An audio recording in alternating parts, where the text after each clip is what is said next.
Oh hail, God is dead. Oh hail,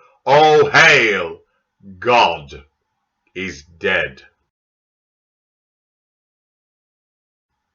Proclaim the town friar to the people who care to listen to this rather melancholic story. And it is a story, and I will tell you why. Friedrich Nietzsche was the first person who jubilantly claimed that God is dead. Nietzsche was a philosopher, and however, despite his bold statement that God is dead, he came to that conclusion because he himself was spiritually dead. He himself could not see hope in a world where he thinks that everything material was an illusion. You couldn't prove that this was in my hand. You couldn't prove it. It was all a mental conception or perception. However, this radical thinking left him insane. He lost his mind. He died in a lunatic asylum. A philosopher, the greatest thinker in the Western world, ended up insane, saying God is dead. However, the problem with Western humanism is that people forget what humanism really means. Liberation, human rights. What it means is you no longer need God. God does not have to be described in your experience. Human beings replace God. I was reading a story, I think it was this morning because I couldn't sleep. I had too many caffeine. And this woman ended up marrying her father, not realizing it was her father. Okay, and to which she described, well, it must be God's plan. In other words, human beings are creating their own morals and then putting a fingerprint of the divine while it was God's purpose. This is how human beings take center stage, interpret the world around them according to their own individual perception, according to their own individual wants and needs. Hence why we have another story of a mother who fell in love with her son and saw nothing wrong with it. Because when you remove God out the equation, when you leave man in control, you only to look at the state of the world today. The Enlightenment has always wanted, if you like, the Illuminati, after the Freemasons, then they broke off into the Illuminati, always wanted to undermine Christianity and undermine the existence of God. And they wanted to put man at the center of the universe with their dubious science and their dubious empirical studies and philosophical reasoning. And hence, what happened was that it gave birth to the likes of Freud, Sigmund Freud, and Kinsey,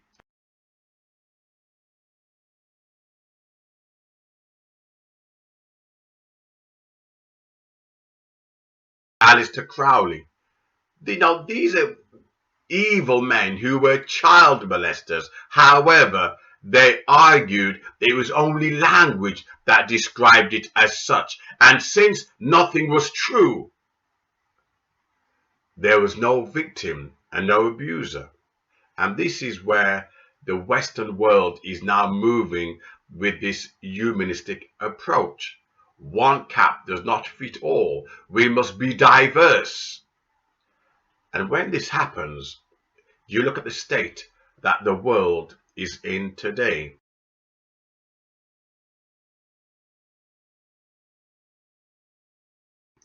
God is a trans woman.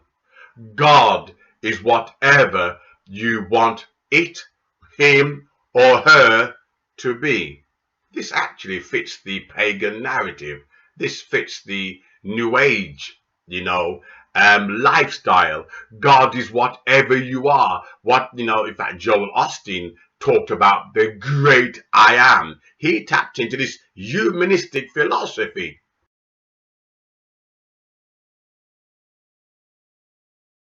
This is what Joel Osteen is teaching, humanism, but put on a nice little side print or a footnote pretending that it's Christianity, but it's humanism. And this is what's happening now. Humanism is taking over. You don't offend anyone because everyone is right. Everyone is a genius. Everyone is clever. There's no such thing as failure. We all have the great potential to be the great I am, but without God. Hence, God is a trans woman. You cannot say, well, that's wrong. That's your interpretation. That's your perception. And in this world of this language deconstruction and cultural broke down to the family, you cannot say, well, this is morally wrong, because they would argue, who are you to define what is morally wrong? Even though evidence has shown that a proper healthy home needs a mother and a father, that's old tradition. You're in no position to have that argument. Hence why the church is struggling to preach the gospel, because everything is right. Allah, Buddha, Hare Krishna, whatever, everything is right and points to the same source, God or cosmos. They don't like to call it God because then you have a perception of judgment. So this is the humanism that we are facing in the world today.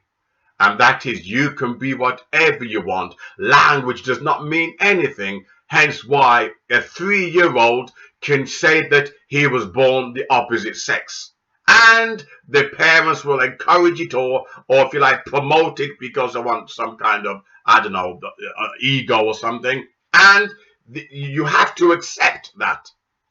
If a 3-year-old is brainwashed by the parents to believe that they were born the opposite sex, this is all a part of, well, if you feel this way, then it must be true. Humanism is what's going to destroy the Western world. Nietzsche's, although he went insane, I don't think that he would have questioned his own gender. If you said to Nietzsche's, you're a female, he would think, what? Yet his philosophy is actually leading to what we are facing in today's crisis in the Western world, where people are challenging language. A philosopher called something Denier, I think he was Turkish, Denier, and his aim was to deconstruct society, claiming that everything was just labels and languages. There was no truth. Well, look at today. What society is saying? There is no truth. There is no male. There is no female. Nothing really exists. Yet this contradiction, if nothing really exists, then you have no right to put human beings at the center of the universe. Because how then do you define humanity? How do you define human beings? This is where this crazy philosophy leads you. However, I've not yet come across a philosopher who actually lives his or her life according to their doctrines. I've never seen any. Let me give you an example. Okay, René Descartes, I think he was a French philosopher, he argued, well, I think he saw Nietzsche's, works when Nietzsche was arguing that nothing existed. And René Descartes took that on board, thinking, oh my God, nothing exists. How can I prove anything? And René Descartes was having dreams. I'm sure you've had a dream before where you thought you were using the toilet, but really you're still in bed sleeping. So he was arguing, how can you prove that life is real? How can you prove this world is not illusion? This is what a lot of conspiracy theories are now trying to prove, that this world is only a hologram. They took that from the philosophers, that the world isn't real. Okay? I hope I'm not too much impression, sorry. Okay? So they're trying to argue that the world isn't real, hence this hologram. Okay? However, René Descartes came to the conclusion that the mere fact he is thinking, the mere fact is a thought process going on, he must exist. Hence, he came up with the term, I think, therefore I am. Okay? I must exist. I am conscious because my brain pattern is thinking. Okay? We're living in a world today where there's so much confusion, the attack on language, the attack on the family, the attack on order, the attack on civilization, that we are moving towards a Nietzsche's global mental breakdown. I like that. We are moving towards a Nietzsche global mental breakdown where you don't know who the hell you are. You're playing with humanism. You don't need God. And look at the state. Did you know in the gay world now, the white homosexuals are not wanted in the LGBT world? Did you know that? There are some feminists who argue that, trans men cannot be feminist. This is humanism. This is where it gets you. Identity politics. This is where it gets you. Of course, but God is dead.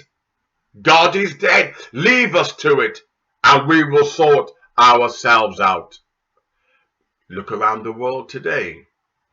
The decay in moral family, the decay in moral standards, the decline in family values. You look around the world today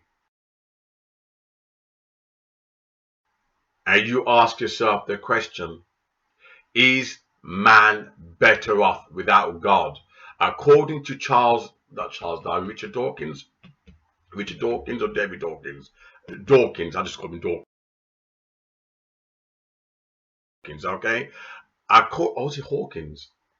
Well, I know one's a scientist, physics, etc., the universe. The other one, he wrote The God Delusion. I think it's David Dawkins. However, according to him, human beings are progressing. We're getting better. Can you imagine? This is the atheist, humanist position. We are getting better.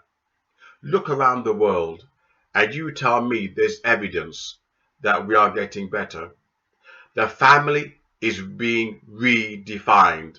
Okay? A white person can say they're a black person can say they're a white person, a gay person can say he's asexual, a gay person can say he's queer, a gay person can say he's bisexual. Yet this is human progress. A 2-year-old can say, I'm male or female. He can't even talk. And yet they can define their gender. This is humanism in action. And the worst thing about it is the philosophers failed. The philosophers failed. And this will be the destruction of the European civilization. God is a trans woman, is a very powerful, insulting, modern, contemporary statement to make. In other words, they have no honor integrity or even have a shame faculty to degrade God. They don't care. God is a trans woman. It's a very powerful, insulting statement to make. They don't fear God at all. And when you make such a statement, anything goes. You look, I joined a philosophy group on Facebook just to cause trouble. Okay? Because I knew they claimed that we don't believe in nothing. You can't prove this phone is here. You can't prove it. And I thought, okay, let me use their weaknesses against them. They claim, these are anarchists. These people claim nothing exists. These people, they're Antifas. They're liberal. But you know something? You find out. You tap into their weaknesses and you say, okay, you really believe that? Let me come to your home and let me help myself to some furniture. Oh, suddenly I'm going to live as though it exists. Let me help myself to your wife. Let me help myself to your girlfriend. Suddenly, their wives and girlfriend is solid. These people are playing mental games with you. I want to use a crude term that a friend of mine would use, and that is nothing more than mental masturbation. The only philosopher I would say that was genuine and it drove him insane was Nietzsche's. Went insane, went doolally. Okay? You cannot live extreme humanism, extreme liberalism, where you kick out God and you say, okay, let the government become my God. Let the government become my authority. Well, do so. And you see what happens. Kick out God and bring in the government. And we see what happened to Europe. Let me end this way. Kick out God, okay? And bring in the government as your God. And we will see what happens to Europe. That's my prophecy.